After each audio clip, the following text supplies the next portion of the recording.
houses and enough boats on the lake. Now, straight in front of us, you see how these houses are all built pretty closely together?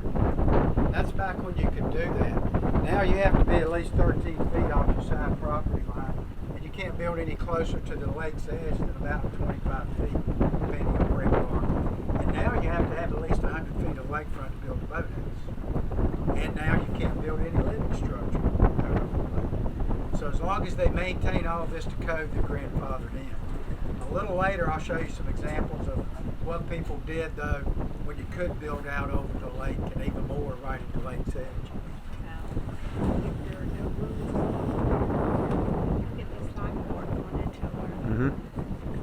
Some nice houses. So there is a road that comes out to Blue Heron Point, but from Blue Heron Point to here, there's no road. So to go from so you can get in. Have you been into the town of Lake Lure? Mm-hmm. Yes. Did you do the Flowering Bridge? Mm-hmm. The Boys Camp Road that turns to the right after the Flowering Bridge, 2.5 miles, and it brings you out to Blue Heron Point. But then and you could ride around on the streets in there. But once you've done that, the only way you can get from there to there is to go through the trees, bushes, and the honey tree. Which means everybody in Rumbling Ball to go to the town of Lake Lure, they have to go all the way around. Well, you know, you did it. Yeah.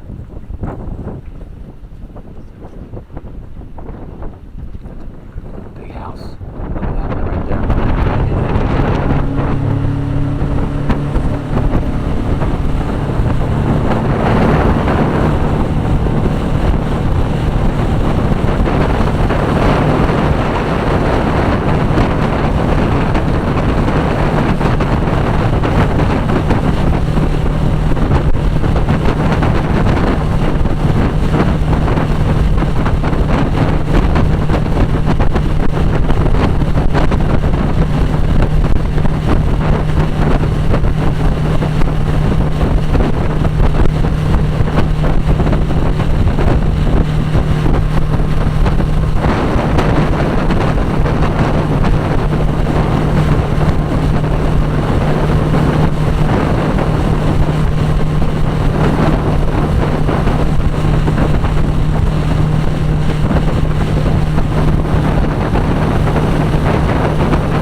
Looks like they were trying to rebuild that one. Look, they pretty well took it down to nothing.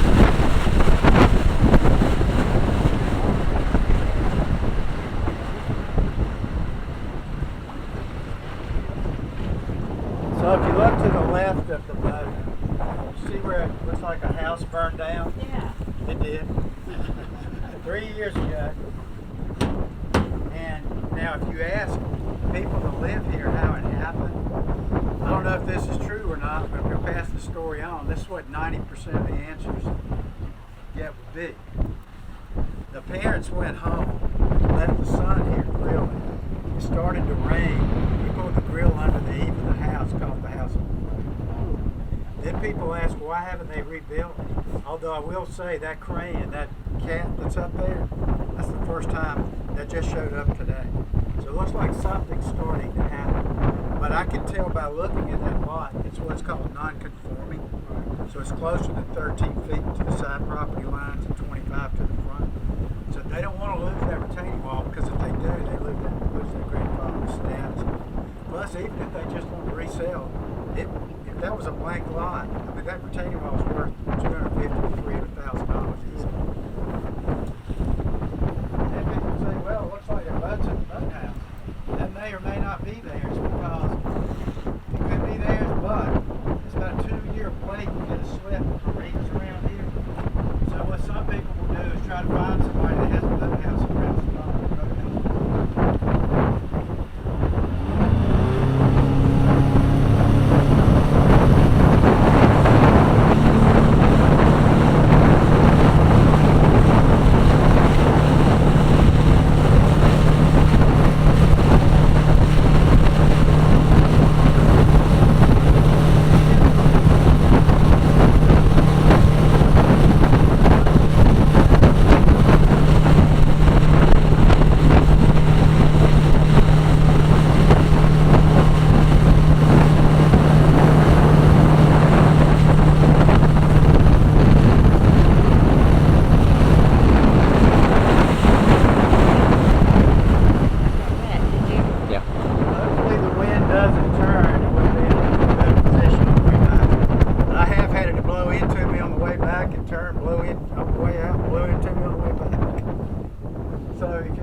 mountains in the distance. You see the one on the far left that has a knob on the top and another knob on the left side.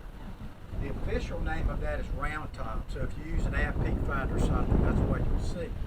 The locals call it Buffalo because they think it looks like a head of a buffalo. 2,700 feet elevation. Then you see the three other mountains to the right of it. That's the Sleeping Lady. It's a lady laying on her side, her head, her shoulders, and her hips. Then if you keep coming to the right of the Sleeping Lady, an even taller mountain, Shumont. That's the tallest mountain around Lake Lure. It's 3,800 feet elevation. Then if you look down between Shumont and the trees at the lake level of that mountain, that's this side of Rumbling Bald Mountain. So Rumbling Bald is a pretty big mountain. If you look straight ahead at the lake level, you see a marina.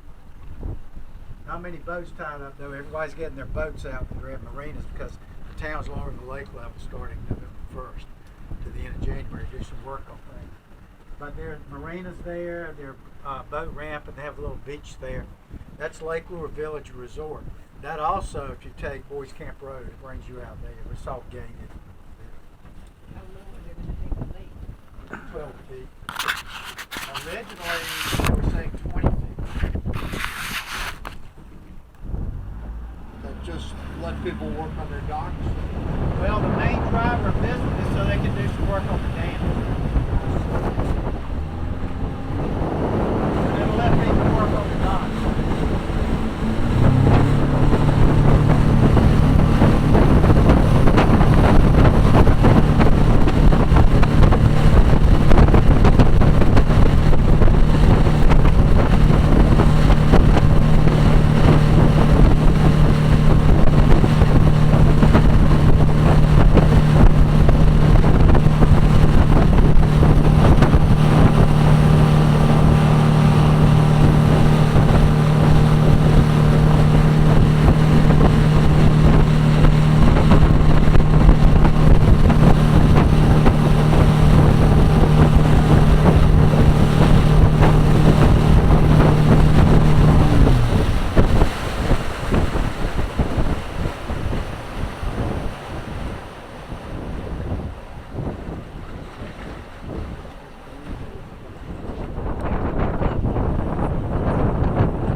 So the lake is shaped like an L. We just came down the northern finger, Buffalo Bay. So now I'm going to put the north on the bottom to orient it with where we came from. So we just came down Buffalo Bay. It's about 10 feet deep when you got on the boat. We're now in the middle. It's about 85 feet deep here. This is the western finger, the main channel that goes toward the town of Lake Lure. See Chimney Rock up on Chimney Rock Mountain, flag on top. Equinox Gorge, that's about 16 miles deep. The road goes through there.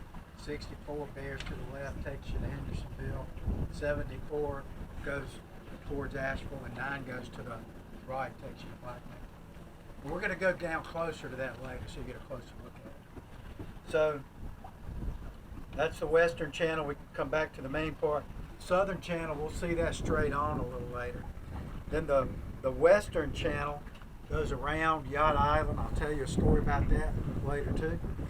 And the dam's right here. So the river that feeds this lake, the Broad River, comes in from Asheville. And we'll see that straight on.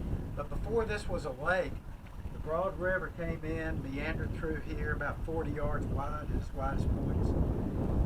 Went around what became Yacht Island, where the dam is. There was a community right here of about 130 people named Buffalo. The remnants of the old cornfield are right behind the boat. The church is still underwater right there.